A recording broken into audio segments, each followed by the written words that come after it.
राम राम साथियों। कैसे आप सभी? उम्मीद करता हूँ कि सभी अच्छे होंगे और अपनी तैयारी में लगे होंगे। मैं एक बार फिर से स्वागत करता हूँ आपका इस ऑनलाइन प्लेटफॉर्म पर। विभिन्न क्लासेस के माध्यम से मैं आपको कुछ ना कुछ राजनीति विज्ञान के बारे में बताने जा रहा हूँ। कुछ ना कुछ मैं बताता ही रहता हूँ आपको, यानी कि पिछले कुछ दिनों से हम कुछ दार्शनिक, चिंतक और समाज सुधार कर रहे थे, जिसे हमने कुछ पश्चिमी किए थे। पश्चिम में बात करें तो मैकियावेली, होब्स, लोक, रूसो हमने कर लिया था। और कुछ हमने भारतीय भी किए थे, यानी कि भारतीय में बात करें तो पंडित पंडित नेहरू, डॉक्टर अम्बेडकर, पंडित रमाबाई, पेरियार, महात्मा गांधी, इकबाल, कबीर, ये हमने कर लिया था। लोक प्रशासन भी हम कर रहे थे और राजनीति सिद्धांत भी हम कर रहे, जिसमें मैंने आपको उदारवाद, उत्तर आधुनिकतावाद और बहुसंस्कृतिवाद करवा दिया था। उसके आगे भी मैं निरंतर करवा ही रहा हूँ।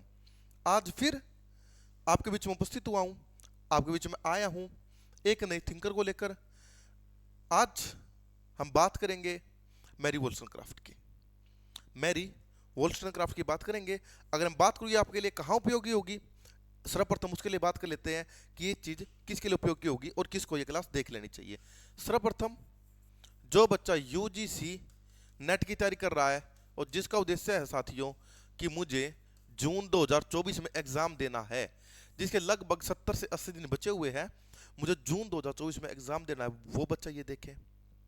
दूसरा, जिसका नेट हो रखा है और जो HPSC असिस्टेंट प्रोफेसर की तैयारी कर रहा है, जिसकी 3488 पदों पर भर्तियां और राजनीति विज्ञान के 142 पदों पर भर्तियां आने जा रही है, वो बच्चा ये देखे। दूसरा, जो बच्चा CUET PG की तैयारी कर रहा है या CUET UG की तैयारी कर रहा है, वो बच्चा इसे देख सकता है। या दूसरी तरफ आप HCS की तैयारी कर रहे हैं, किसी भी PCS की तैयारी कर रहे हैं, या आप UPSC की तैयारी कर रहे हैं, और ऐसा करते हुए, जब आप ऐसा कर रहे हैं, ऐसा करते हुए आपका वैकल्पिक विषय राजनीति विज्ञान है। वैकल्पिक विषय को कहा जाता है, आपका ऑप्शनल सब्जेक्ट राजनीति विज्ञान है, तो आप ये क्लास देखिए। ये क्लास आपके लिए बेहद ही फायदेमंद होगी। जो बच्चे इन सब की तैयारी कर रहे हैं, नेट की तैयारी कर रहा है बच्चा, नेट यूजीसी नेट की, या मैं साथ में लिखूं तो यूजीसी नेट की, जेआरएफ की तैयारी कर रहा है, HPSC कॉलेज कैडर की तैयारी कर रहा है, CUET UG या CUET PG देना चाहता है, आप UPSC, किसी भी स्टेट PCS या HCS की अगर आप तैयारी कर रहे हैं, और आपका वैकल्पिक विषय ऑप्शनल सब्जेक्ट राजनीति विज्ञान है, तो आप ये क्लास देखें, संभवतः देखें, बहुत अच्छा आपको इसमें फायदा मिलेगा। कोई बात नहीं है, ज्ञान में वृद्धि कहीं ना कोई आपकी होगी, और एग्जाम ओरिएंटेड तो पढ़ ही रहे हैं, कहीं ना कहीं आप संभवतः इससे फायदा उठाएंगे। तो आज जो बात करने जा रहा हूं आज मैं बात कर रहा हूं मैरी की। पूरा नाम है मैरी वोllstonecraft। मैरी वोllstonecraft एक महान नारीवादी महिला, और महान के साथ साथ प्रथम नारीवादी महिला अगर इन्हें कहा जाए तो कोई भी अतिशयोक्ति इसमें नहीं होगी साथियों। प्रथम और एक महान नारीवादी महिला है मैरी वोllstonecraft। मैं बार बार वोllstonecraft नहीं, मैं मैरी क्या करने को पुकारूंगा, आप समझ जाएंगे कि मैरी से मेरा मतलब मैरी वोllstonecraft से ही है साथियों। मैरी वोllstonecraft, मैरी मैरी किस प्रकार की महिला रही है? देखिए, मैरी के साथ नाम जोड़ा जाता है, ये एक उदारवादी है, ये नारीवादी है, नारीवादी में है, और साथ में इनको कहा जाता है, सॉरी, साथ में साथियों इनको कहा जाता है, साथ में इनको कहा जाता है नारीवाद की माँ भी कहा जाता है इनको, नारीवाद की जनक भी कहा जाता है इनको, नारीवाद की माँ, नारीवाद की जनक, और इनको कहा जाता है, मैरी वोllstonecraft की ही विशेषताएं है ये, इनको कहा जाता है प्रथम लहर की नारीवादी। प्रथम लहर की नारीवादी, ये मैरी वोllstonecraft है। मूलतः रूप से अगर उदारवादी समाजवादी है, जो नारीवाद हुआ ना साथियों, नारीवाद की जो लहर आई है प्रथम, द्वितीय और तृतीय, और वर्तमान में जो उग्र लहर चल रही है, जो प्रथम लहर आई थी वो एक उदारवादी लहर थी। यानी कि जो व्यक्ति या जो महिला उदारवादी थे, वो ही नारीवाद की भी बात करते थे। समाजवादी शुरुआती समय में नारीवाद की बात नहीं करते थे। जब बाद में फेबियन समाजवाद आया या फिर लोकतांत्रिक समाजवाद आया तो फिर वो नारीवाद की बात करने लगे। तो जो शुरुआती समय रहेगा नारीवाद का, वो कैसे रहेंगे? वो उदारवादी रहेंगे। ये उदारवादी थी, नारीवादी थी। और नारीवाद में भी इसको कहा जाए तो ये एक प्रथम नारीवादी महिला थी, प्रथम वक्ता थी जो नारियों के अधिकारों की सशक्त मांग कर रही थी। और नारीवाद की माँ कहा जाता है इनको, नारीवाद की इनको जनक कहा जाता है। क्यों? क्योंकि देखो, नारीवाद का जब भी बात करें ना तो एक बड़ा चेहरा निकल कर आता है साथियों, एक बड़ा चेहरा निकल कर आता है जिसकी हम चर्चा परिचर्चा करे बिना रह ही नहीं सकते। वो है एक J.S. मिल्का। मिल्का, जॉन स्टुअर्ट मिल का चेहरा हमारे सामने निकल कर आता है। ये इसको जूनियर मिल भी कह दिया जाता है या जॉन स्टुअर्ट मिल भी कह दिया जाता है। जॉन स्टुअर्ट मिल ने इनका ना एक प्रेम प्रसंग था हैरियट टेलर के साथ। जॉन स्टुअर्ट मिल का प्रेम प्रसंग था हैरियट टेलर के साथ। हैरियट टेलर एक विधवा महिला थी, ये उससे विवाह करना चाहता था और समाज नहीं चाहता था कि एक ये बहुत बड़ा विद्वान व्यक्ति है मिल, और मिल एक विधवा महिला से विवाह करे। तो मिल ने फिर पुस्तक लिखी थी महिलाओं के अधिकारों के बारे में। तो मिल को सबसे पहले कहा जाता है कि इसने सबसे पहले नारीवाद की बात की थी। लेकिन नारीवाद की मां तो मैरी वोllstonecraft, यानी कि मिल से पहले भी अगर कोई नारीवाद की बात कर रहा था ना तो वो मैरी थी। मिल को इसलिए रखा जाता है केंद्र में, मिल की बात इसलिए की जाती है कि मिल ने अपनी किताबों के बारे में अपनी चर्चा से नारीवाद को अपने केंद्र, मिल ने नारीवाद को सोचने का केंद्र बना दिया था कि एक सोच ये भी हो सकती है। क्यों बना दिया था? क्योंकि मिल उनमें से था जो सर्वप्रथम तो नकारात्मक उदारवादी था, लेकिन कुछ समय बाद क्या बन गया था? ये सकारात्मक उदारवादी ये बन गया था और इसने बहुत अधिक पॉपुलैरिटी और ख्याति प्राप्त कर ली थी। सबसे पहले इसे संबंध रहे नकारात्मक उदारवादियों से, फिर इसके संबंध स्थापित हो गए सकारात्मक उदारवादियों से। इसे उदारवाद की दो लहर के बीच में एक कड़ी माना गया। और साथ में ये किसकी बात करने लगा? हैरियट टेलर के साथ प्रेम प्रसंग था तो इसके लिए ये नारीवाद की बात करने लगा। और एक अच्छा वक्ता रहा नारीवाद का अपने समय तक, और बहुत अच्छी बात है की। लेकिन प्रथम नारीवादी तो मैरी वोllstonecraft को ही कह दिया जाता है। इनके पति का नाम था विलियम गॉडविन। लिख लेंगे एक बार इधर, ये क्या बता के नाम ना है इनका। इनके पति का नाम था विलियम गॉडविन। विलियम गॉडविन की एक काम करेंगे, एक मैं बोलूं 3 नाम लिखा रहा हूं साथियों, एक बार मेरे को याद आ गया। एक ना सर्वप्रथम तो विलियम गॉडविन को लिखेंगे। विलियम गॉडविन है अराजकतावादी, ये लिख लो। विलियम गॉडविन अराजकतावादी है। विलियम गॉडविन क्या है साथियों? अराजकतावादी। अराजकतावादी कौन होता है? जो राज्य को समाप्त करना चाहता है। अराजकतावादी राज्य को समाप्त करना चाहता है। विलियम गॉडविन क्या है? अराजकतावादी है। और कुछ नाम लिखेंगे विलियम गॉडविन के साथ। विलियम गॉडविन, ऊपर लिख लो Thomas Paine. William Godwin, Thomas Paine, जो ये थे ना, विलियम गॉडविन ला लो, थॉमस पेन लगा लो, और इसमें मैरी को भी शामिल कर लो चाहे। इनको ना एक वर्ड क्या कर पुकारते थे उस समय के लोग। इन तीनों को उस समय गंदे जैकोबियन कहा जाता था। इनको साथियों गंदे जैकोबियंस, गंदे जैकोबियन कहा जाता था इन तीनों को गंदे जैकोबियन। और इनको ना विलियम की गैंग या विलियम की चाक चौपाटी कुछ ऐसा भी कहा जाता था, यानी कि विलियम की गैंग थी ये। कौन कौन थे उस गैंग में? ये तीनों शामिल थे उस समय। थॉमस पेन भी था और मैरी तो थी ही, और वो गंदे जैकोबियन कहा जाता था। ठीक है, और विलियम और कोई नहीं है, विलियम गॉडविन और कोई नहीं है साथियों। विलियम गॉडविन मैरी का ही पति है। ठीक है, अब इतर ना जाते हुए मैं सीधा मैरी पर आ जाता हूं। उदारवादी महिला रही है। लंदन में पैदा हुई मैरी, एक महान लेखिका, एक महान उपन्यासकार और एक महान नारीवादी महिला और एक महान नारीवादी लेखिका रही। और उदारवादी नारीवादी, एक कितना अच्छा वर्ड निकल गया देखो। तभी कहता हूं एक बहुत अच्छा वर्ड निकल कर आया जिसको मैं स्किप कर गया था। एक इनके बारे में एक विशेषता और बहुत अच्छी विशेषता कही जाती है इनके बारे में। कितना अच्छा वर्ड है, उदारवादी नारीवादी थी ये महिला। बताओ, किसी प्रकार की एक्सप्लेन करने की आवश्यकता ही नहीं है। इनके लिए एक वर्ड कहा जाता है कि ये महिला थी उदारवादी नारीवादी। उदारवादी नारीवाद की मदर कहा जाता है। और मैरी नारीवाद की प्रथम लहर की दार स्तंभ थी, यानी कि प्रथम लहर का जन्म इनके साथ हुआ था।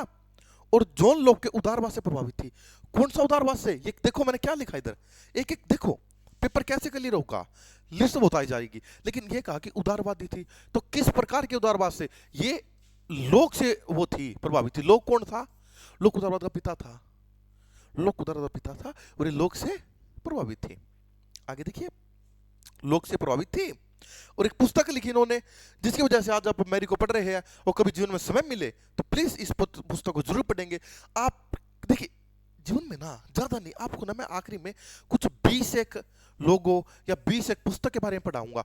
जीवन में ना एक बार 20 एक पुस्तकें जरूर पढ़ना, आपके जीवन का देखने का, मूल्यांकन करने का, आलोचना करने का, समीक्षा करने का नजरिया ही आपका बदल जाएगा साथियों। देखने का भी, दुनिया को देखने का नजरिया अगर आपको बदलना है ना, केवल ये 20 पुस्तकें बताऊंगा, जिसमें से जैसे गोदान एक है, जिसमें साथियों गोदान एक है, लेवियाथन एक है, या प्लेटो की पुस्तक है एक, प्लेटो की है, अरस्तु की है। कुछ ये पुस्तकें हैं साथियों जिनको आप पढ़े ना, आपके ना जीवन का एक नजरिया बदल जाएगा। जैसे वो एक पुस्तक इनकी है, ओम प्रकाश वाल्मीकि की एक पुस्तक है, जूठन एक पुस्तक है, कई पुस्तकें ऐसी है, एक बात जीवन में जरूर पढ़ेंगे। उनमें से एक ये पुस्तक है, a vindication of the right of women 1792, कि नारी अधिकारों का औचित्य।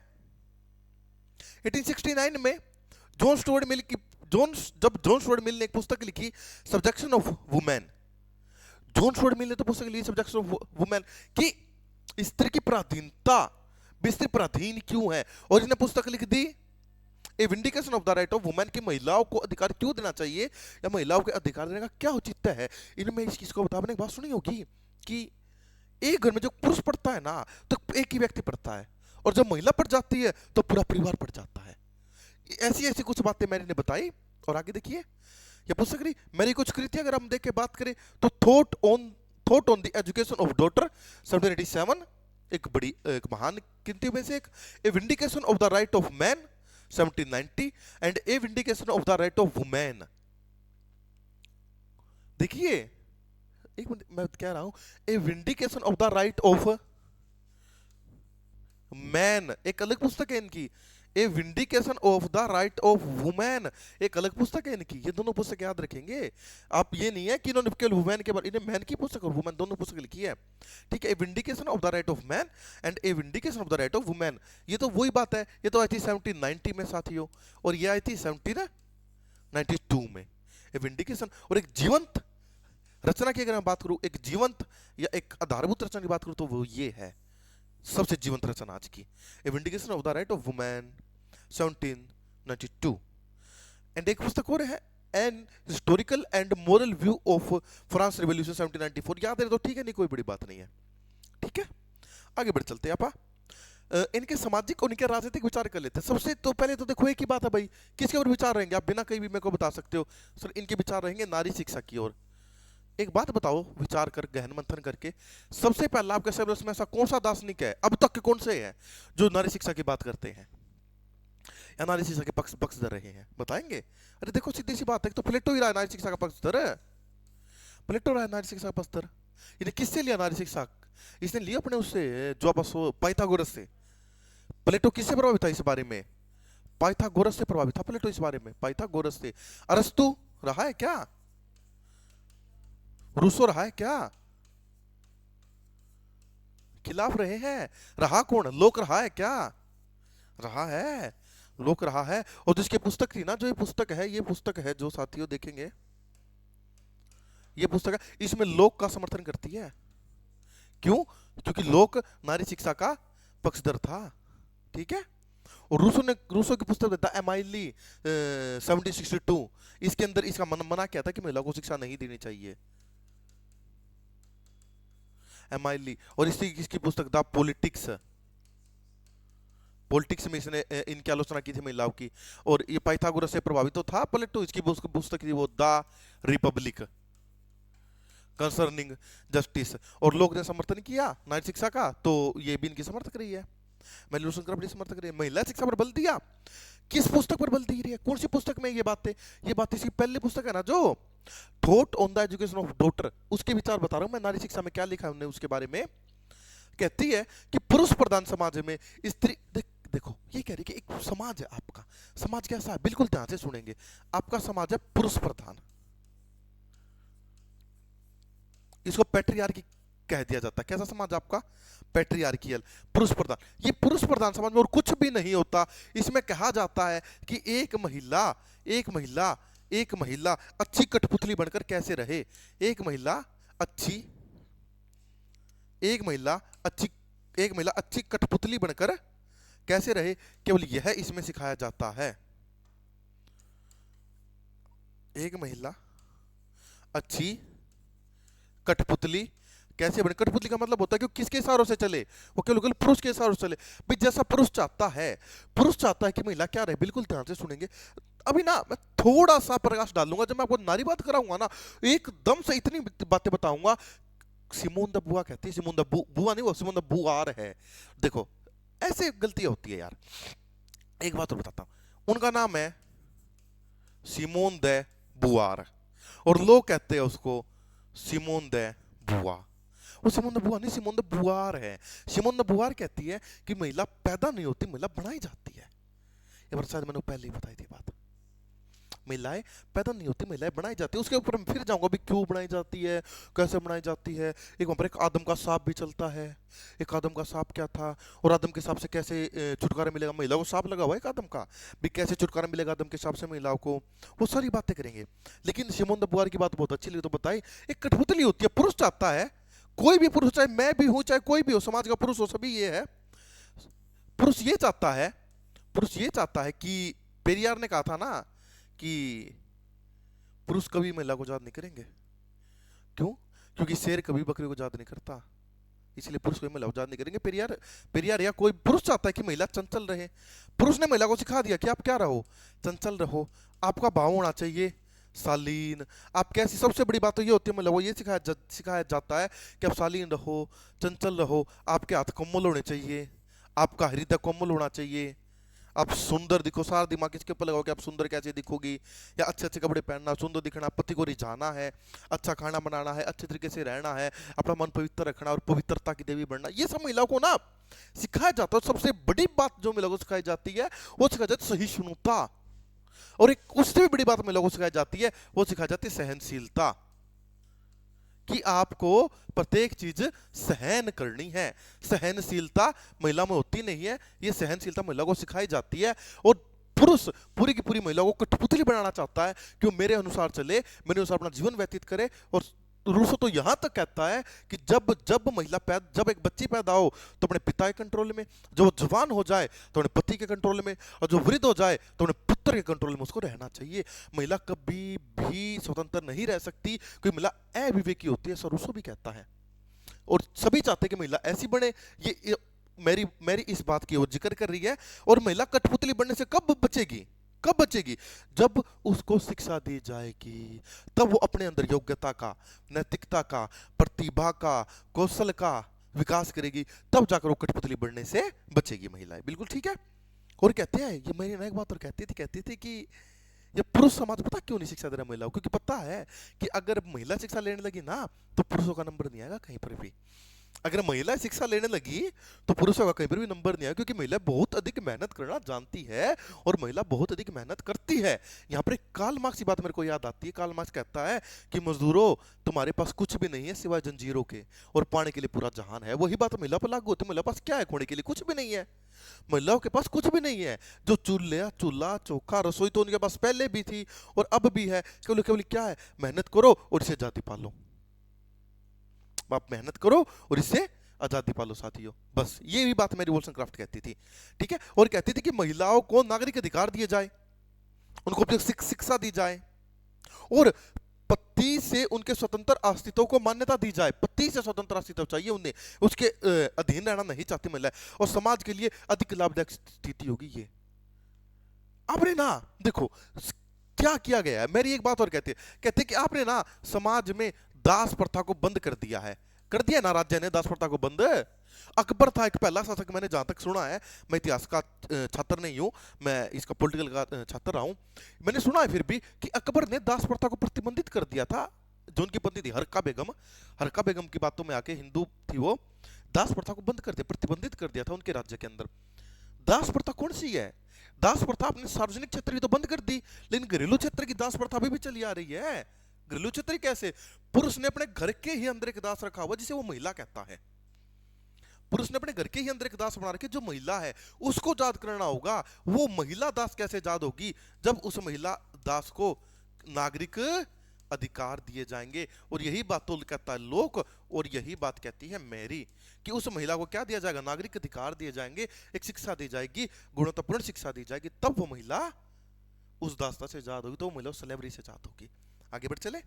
एक व्यक्ति है एडमंड बर्क, बड़ा ही होनहार और बड़ा ही अच्छा व्यक्ति जो मेरे को पसंद है, एडमंड बर्क। बोस्टन इसका क्षेत्र रहा, बोस्टन से ये विजयी होता था एडमंड बर्क। लेकिन एक समस्या थी भाई इसके साथ, ये सबसे बड़ा क्या था? सबसे बड़ा रूढ़िवादी व्यक्ति था ये, सबसे बड़ा और सबसे महान रूढ़िवादी इसको कह सकते हैं। विलियम ऑक्सफोर्ड भी रूढ़िवादिता में गिना जाता है, लेकिन वो थोड़ा सा आधुनिक में आ जाता है। इनको ये पुराने थे रूढ़िवादी। एडमंड बर्क इतना महान व्यक्ति था, जब भी ये संसद में बोलता था ना, जब भी बोलता था सारी संसद चुप हो जाती थी इसको सुनने के लिए। घंटों घंटों तक बोलता जाता था, वो जो सुनते जाते थे लोग। इतना महान व्यक्ति था एडमंड बर्क, लेकिन था क्या? रूढ़िवादी। इस एडमंड बर्क ने क्या किया? क्या किया बर्क साहब ने? बर्क ने एक पुस्तक लिख दी। आपके राजनीति विज्ञान के अंदर 5 डिबेट है जो और किसी को पढ़नी होती है। अगर वो छात्र एवरेज है ना, तो छात्र भी एवरेज छात्र 5 डिबेट को पढ़ेगा। अगर छात्र बहुत अधिक ब्रिलियंट है तो ये डिबेट है लगभग 20, जो मैंने पढ़ी है लगभग 20 डिबेट है। लेकिन जो 5 डिबेट तो हर कोई पढ़ता है, हर कोई इन 5 डिबेटों को पढ़ता है। 5 डिबेट में से एक डिबेट अब बता रहा हूं आपको। एडमंड बर्क ने एक डिबेट पैदा कर दी। आपको पता है, इससे पहले आपको एक थोड़ा सा इतर लेकर जाता हूं। मैं आपको पहले ही बताया मैं इतिहास का छात्र नहीं रहा हूं। अगर मेरे से थोड़ी सी भी गलती हो तो आप छात्र समझकर मेरे को माफ कर देंगे। फिर मैं बताने का प्रयास करता हूं। एक क्रांति हुई साथियों। कौन सी क्रांति हुई? फ्रांस की क्रांति हुई साथियों। 1789 से 1799 तक फ्रांस की क्रांति रही फ्रांस की क्रांति। इसमें क्या रहा? इसमें रहा साथियों कि एक था, इसके जो शासक था ना, इसमें मेरा शासक था लुई 16वां, और जो शासिका थी वो थी मैरी एंतुआनेत। ठीक है, शासक था लुई 16वां और शासिका थी मैरी एंतुआनेत। जो लुई 16वां था ना, वो एक अयोग्य शासक था। क्यों था अयोग्य? क्योंकि इस समय ना शासक की नहीं चलती थी, इस समय सारी की सारी चलती थी मैरी एंतुआनेत की। और हर जगह जितने भी शक्तिशाली पद थे, जितने भी राज्य के पद थे, जिनके पास शक्तियां थी, वहां पर या तो मैरी एंतुआनेत के आदमी बैठे थे या इसके घर वाले बैठे थे। इस कारण धीरे धीरे धीरे महंगाई, बेरोजगारी, भ्रष्टाचार, रिश्वतखोरी बढ़ गई और लोगों ने विरोध कर, विरोध इतना फैला। तभी कहता हूं एनसीईआरटी पढ़ो। एक आपको एक वाक्यांश बताऊं क्या हुआ। ये क्रांति नहीं होती। क्रांति क्या हुई? शायद किसी का मैरी एंटोनेट का बर्थडे था, पता नहीं किसका बर्थडे था, और महल में बर्थडे मना रहे थे। और महल के बाहर आकर कुछ लोग, यानी कि फ्रांस के लोग थे, उसमें ना पता नहीं तो सूखा पड़ गया था और पता नहीं क्या था, यानी कि फसल नहीं हुई थी, फसल नहीं हो पाई। और लोग आवाज ला रहे रोटी के लिए। वो आए बाहर, वो बोले राजा हमें रोटी दो, रानी हमें रोटी दो। एक देखो, यानी अज्यूम करो ये एक बहुत बड़ा महल है, बहुत बड़ा महल है, और यहां पर लोग खड़े हैं, यहां पर लोग खड़े हैं और ये आवाज लगा रहे हैं कि राजा हमें रोटी दो, रानी हमें रोटी दो। राजा अयोग्य था, इसको पता ही नहीं है क्या और लग रहा है क्या नहीं। मैरी आई सामने, आई, वो बोली अपने किसी कोई खड़ा होगा साथ में, कोई नौकर था, बोले क्या क्या ये आवाज लगा रहे हैं? बोला ये ना रोटी मांग रहे। अरे बोला रोटी? बोले इनको केक खिला दो।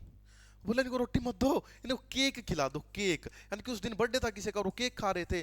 फिर लोगों को लगा अरे हमने तो 2-3 दिन से रोटी नहीं खाई है, हमने तो कुछ अन्न ही नहीं खाया है, और ये क्या खा रहे हैं? ये तो केक खा रहे हैं, और केक खाना तो उसमें एक बहुत बड़ी बात थी, ये तो केक खा रहे। और यही बात सुनकर और इसी क्रांति में एक व्यक्ति ने बहुत बड़ा हाथ दिया, जिसके विचारों से क्रांति हो गई, रूसो।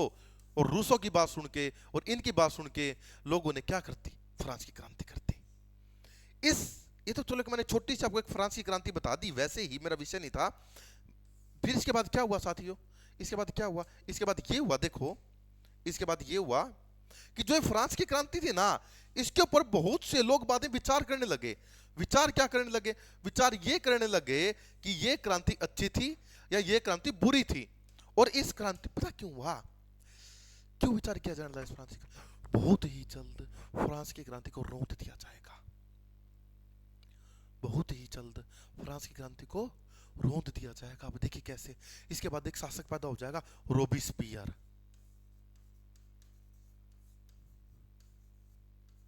रोबस्पियर।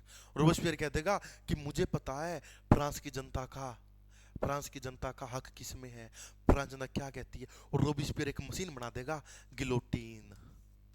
आ रही है चीजें याद में, नहीं आ रही? गिलोटीन। और गिलोटीन वो मशीन थी जिस मशीन में एक लकड़ी का तख्ता लगा हुआ था और ऊपर से हथियार गिरता था और गर्दन काट दी जाती थी। और इस रोबिस्पियर ने इस क्रांति का सहारा लेकर हजारों सैकड़ों लोगों को मौत के घाट उतार दिया। इसके ऊपर विचार करने लग गए। फिर इसके ऊपर विचार किया गया कि ये क्रांति अच्छी थी या ये क्रांति बुरी थी। जब ये विचार किया जाने लगा, इसी विचार क्रम में एक व्यक्ति ने विचार किया क्रांति के बारे में। किसने विचार किया? ब्रक ने क्रांति के बारे में विचार किया। और ब्रक बोला कि क्रांति गलत थी, क्रांति नहीं होनी चाहिए थी। क्यों नहीं होनी चाहिए थी क्रांति? क्योंकि ये है रूढ़िवादी। रूढ़िवादी व्यक्ति कैसा होता है? रूढ़िवादी व्यक्ति होता है यथास्थितिवादी। यथास्थिति क्या होती है? स्टेटस क्यो, यानी कि जैसा है वैसा ही बना रहे। किसी भी परंपरा में, किसी भी बात में कोई भी परिवर्तन ना हो, कोई भी चेंज ना हो, जैसा है वैसा ही बना रहे। और इधर क्या है? इधर आप परिवर्तन की मांग कर रहे हो। इधर आप किसकी मांग कर रहे हो? इधर आप कह रहे हो कि राजतंत्र नहीं, आगे से क्या चलेगा? गणतंत्र, लोकतंत्र, आगे से हमें ये चाहिए। अब किसकी बात कर रहे हो? परिवर्तन की। और परिवर्तन का वर्ग क्या था? विरोधी। इन्हें कहा कि ये गलत है, क्रांति नहीं होनी चाहिए थी और क्रांति बहुत गलत काम था। और एक पुस्तक लिख दी इसने, reflection on the revolution in France 1790। Reflection on the revolution in France 1790 एक किताब लिखी थी, reflection on the revolution in France 1790। और क्या कर दिया इसने? इस क्रांति का विरोध कर दिया। उसने कहा कि संवैधानिक राजतंत्र और कुलीन तंत्र अच्छा है और चर्च अच्छी। यानी कि देखो सीधी सी बात ये होती है कि जैसा चला रहा है वैसा ही चला रहे, परिवर्तन ना हो किसी भी चीज के अंदर। वो चाहता था जैसा चला रहा है, जैसा चला रहा है अगर वैसा ही चला रहेगा तो महिलाओं को अधिकार कौन देगा भाई? जैसा चला रहा है, क्या चला रहा है? क्या चला रहा है? पितर सत्ता चली आ रही है, वृद्ध तंत्र चला रहा है, पुरुष की मनमानी चली आ रही है, पुरुष महिलाओं को गुलाम बनाता चला रहा है, पुरुष महिलाओं के अधिकारों को रौंदता चला रहा है। अगर ये ही चलात रहेगा, यानी कि ये तो यही कहते हैं ना, रूढ़िवादी लोग तो यही कहते हैं कि जो भी चला रहा है वो ऐसा ही चल, अगर यही चला रहेगा तो नारी को अधिकार कब नहीं मिलेंगे? नारी को अधिकार कब मिलेंगे? जब इनके अंदर परिवर्तन होगा। और परिवर्तन की ही बात कौन कर रहा था? परिवर्तन की ही बात कौन कर रहा था? परिवर्तन की ही बात कहां उठ रही थी? परिवर्तन की ही बात फ्रांसीसी क्रांति में उठ रही थी। तो मैरी के अनुसार फ्रांसीसी क्रांति क्या थी? अच्छी थी, गुड थी, होनी चाहिए थी। बस यही बात रही इनके बीच में। और मैरी का भी साथ दिया था, पेन ने था, थॉमस पेन ने साथ दिया था। और ये कहते थे कि अतीत की एक शानदार लेकिन गुमराह आवाज है ब्रक। एक शानदार आवाज तो है, एक बहुत अच्छा व्यक्ति था ब्रक, इसमें कोई भी निसंदेह नहीं है। कोई भी अच्छा दार्शनिक, कोई भी अच्छा पाठक, आपकी तरह कोई भी अच्छा पाठक, या मैं कहता हूं कोई भी नियमित पाठक ब्रक को गलत नहीं कह सकता। ब्रक एक शानदार आवाज थी लेकिन थोड़ी सी गुमराह आवाज थी। यानी कि क्या मांग करता था वो रूढ़िवाद की मांग। जबकि वो आज के समय में, आज का जो समय है, लोकतंत्र है, परिवर्तन का समय है, नारियों का समय है, युवाओं का समय है, उनका समय अब रूढ़िवादी नहीं चलेगी। रूढ़िवादिता जब चल रही, अब रूढ़िवादिता नहीं चलेगी। इसे कहते हैं कि इतिहास एक शानदार लेकिन गुमराह आवाज थी। किसकी? एडोनिक ब्रक की आवाज। ठीक है भाई, आगे गए तो उन्होंने उदारवादी नारीवाद की बात की और नारियों के अधिकारों की बात की इन्होंने। ठीक है। और एक व्यक्ति था इमा गोल्डमैन। इमा गोल्डमैन ने मैरी को स्त्री जाति की अगर दूत कह दिया, स्त्री जाति की अगर दूत कह दिया। ठीक है। उनको ना विलियम गॉडविन की चौकड़ी कहा जाता, जो मैंने नाम लिखे, अब मेरे को वर्ड याद आ गया। विलियम गॉडविन की चौकड़ी थी ये लोग। मैंने यहाँ पर नाम नहीं लिखे थे, कुछ लिखे थे क्या मैंने यहाँ पर नाम? विलियम गॉडविन की चौकड़ी कहा जाता था इनको। किन किन को? ये मिल जाए तो मेरे को, मैं आपको बता दूं, क्लियर कर दूं। ये वाले लोग थे ना, ये मैरी, थॉमस पेन और विलियम गॉडविन। इनको विलियम गॉडविन की चौकड़ी कहा जाता था और इनको गंदे जॉकमेन कहा जाता था। ठीक है। और इमा गोल्डमैन ने स्त्री जाति की अगर दूत कहा इनको, महिला, इसको मैरी वॉलस्टोनक्राफ्ट को भाई। ठीक है। तो हमने ये इनको किया, मैरी को किया, और कुछ ज्यादा नहीं था, बस इतना ही इनके बारे में कभी कभार पूछ लिया जाता है और ये हमने कर लिया। और बस देखिए, एक बात मैं आपको हमेशा कहता हूं कि किसी भी थिंकर को या किसी भी दार्शनिक को एक क्लास, एक वीडियो, एक चलचित्र माध्यम में नहीं करा सकता। उसका एक बहुत लंबा जीवन होता है, इनका खुद में एक बहुत लंबा जीवन होता है और एक महान व्यक्ति होते हैं ये खुद में। एक मैरी वॉल्सनक्राफ्ट भी उन महान लोगों में से उन महान व्यक्ति, एक महान, देखिए मेरी भाषा भी थोड़ी गलत हो चुकी है, यानी कि मैं भी नारीवादी तो मैं भी हूं, लेकिन मैं भी एक पुरुषवादी सोच का एक व्यक्ति या एक ऐसे समाज, एक ऐसी सोसाइटी से आता हूं जहां पर मेरी जो भाषा है ना बोलने की, वो एक मेरी भाषा पुरुषवादी हो चुकी है। जैसे मैं हर बात में, आपने ध्यान दिया होगा, मैं हर बात बोलते व्यक्ति कहता हूं, क्योंकि मेरी सोच के अंदर में कौन है, मेरी सोच के, देखो यहीं से सीखने की बात आती है कि नारीवाद क्या होता है। आप चीजों को देखकर अनदेखा कर देते हैं, मैं अनदेखा नहीं करता। हमारी सोच के अंदर में, हर चीज के अंदर में व्यक्ति है। किसी भी जगह देखो, हम ये कहते हैं कि महिला आयोग का अध्यक्ष, और वो होगी महिला। हम कहते हैं महिला आयोग का अध्यक्ष रेखा शर्मा है, राष्ट्रीय महिला आयोग का अध्यक्ष। यार हम ये भी कह देते हैं राष्ट्रीय महिला आयोग की अध्यक्ष, लेकिन अध्यक्ष तो एक पुरुषवाची है ना, एक पुरुष शब्द है, जेंडर देखे तो पुरुष में आता है। तो हमारी सोच के अंदर में पुरुष आ चुका है, और जितने भी गंदे शब्द है, जितनी भी गाली है, जितने भी भद्र शब्द है, जितने भी अपशब्द है, गालियां है, सारी महिलाओं के नाम पर आप भली बात ही जानते हैं उनको। हम महिलाओं के नाम पर गालियां देते हैं, और जितने भी अच्छे वर्ड है, जितने भी समान सूचक शब्द है, वो सारे सारे पुरुष के नाम पर है। जैसे कुछ प्रधानमंत्री, राष्ट्रपति, विधायक, सांसद, अध्यक्ष, उपाध्यक्ष, क्यों अध्यापक, क्यों? क्योंकि हमने ये सोचा, जब भी हमने पता क्या सोचा, हमने ये सोचा कि इन पदों पर पुरुष ही होगा। एक समस्या हो गई थी, यूपीए की सरकार बनी और यूपी की अध्यक्षा थी सोनिया गांधी जी। सोनिया गांधी जी यूपी की अध्यक्षा थी, तो हर कोई कह रहा है यूपी की अध्यक्ष सोनिया गांधी, यूपी की अध्यक्ष सोनिया गांधी, यूपी की प्रेसिडेंट सोनिया गांधी। फिर एक नया शब्द लेकर आएगा चेयरपर्सन, कि जो भी पर्सन उस चेयर पर बैठे हो, महिला भी हो पुरुष भी हो, चेयर है पर्सन। अब एक वर्ड आता है मेल फीमेल, हस्बैंड वाइफ, इन जगह तक एक नया वर्ड यूज करने लगा स्पाउस, कि मेरी स्पाउस, मेरा स्पाउस, यानी कुछ ऐसे वर्डों का आविष्कार किया जा रहा है जो पुरुष और महिला दोनों के लिए हो सकते हैं। ठीक है, तो एक ऐसे ही महिला मैंने आपको पढ़ाई थी, कौन सी पढ़ाई थी ऐसी महिला कुछ समय पहले, पंडिता रमाबाई, उनके बारे में कहा जाता है ए वुमेन फॉर ऑल सीजन, जिन्हें सरस्वती की उपाधि प्राप्त थी, और एक बड़े ही विदुषी महान महिला थी पंडित रमाबाई। और इनके मैं तुलना मेरी वॉल्सनक्राफ्ट से करूंगा तो कोई अतिशयोक्ति नहीं होगी। दोनों एक महान और एक समान पायदान पर खड़ी महिला है। इन्होंने भी नारीवाद की बात की, इन्होंने भी नारीवाद की बात की। इनका क्षेत्र पश्चिम में रहा और इनका क्षेत्र भारत में रहा। ये भी ईसाई धर्म इन्होंने अपना लिया था, और ये भी अमेरिका रही, ब्रिटेन रही, और फिर भारत भी आ गई थी, और मैरी ने भी उदार की बात की। और ऐसी महिलाएं जिन्होंने अपने हिसाब से जीवन जिया, बहुत कम ऐसी महिलाएं होती है जो अपने हिसाब से जीवन जीती है। उनमें से कुछ महिलाएं होती है, और उन्हीं महिलाओं को याद रख किया जाता है, उन्हीं महिलाओं को हम पढ़ते हैं। और कल ही हमने 8 मार्च को अंतर्राष्ट्रीय महिला दिवस मनाया है, और आप सभी महिलाओं को अंतर्राष्ट्रीय महिला दिवस में मेरी तरफ से बहुत बहुत शुभकामनाएं। ऐसे ही आप पढ़ते रहे, ऐसे ही आप मेहनत करते रहे। और एक ही चीज है, डॉक्टर अंबेडकर ने भी कहा था कि शिक्षा वो श्रेणी का दूध है, जो पिएगा वो दहाड़ेगा। तो एक ही बात है भाई, अगर आपको पुरुषवादी तंत्र से, इस पैट्रियार्की से, इस वृद्ध तंत्र से अगर आपको आजादी चाहिए, तो शिक्षा ही एक आजाद है, हथियार है आपके पास, महिलाओं के पास, कि जो आपको इस पुरुषवादी तंत्र से आजादी दिला सकता है। साथियों, शिक्षा ग्रहण करते रहिए, और ऐसी ही उच्च क्वालिटी की, उच्च कोटि की शिक्षा देने के लिए मैं आपकी उच्च माता रहूंगा। फिर एक नई वीडियो के माध्यम से, एक नई क्लास के माध्यम से, आपका साथी, आपका अध्यापक, आपका ट्यूटर और छात्र मैं निखिल कुमार, राजनीति विज्ञान के बारे में कुछ ना कुछ जानकारी को प्रदान करता ही रहता हूं।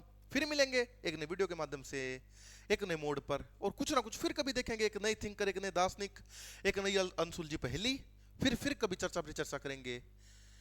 ठीक है भाई, तब तक के लिए नमस्कार, जय हिंद।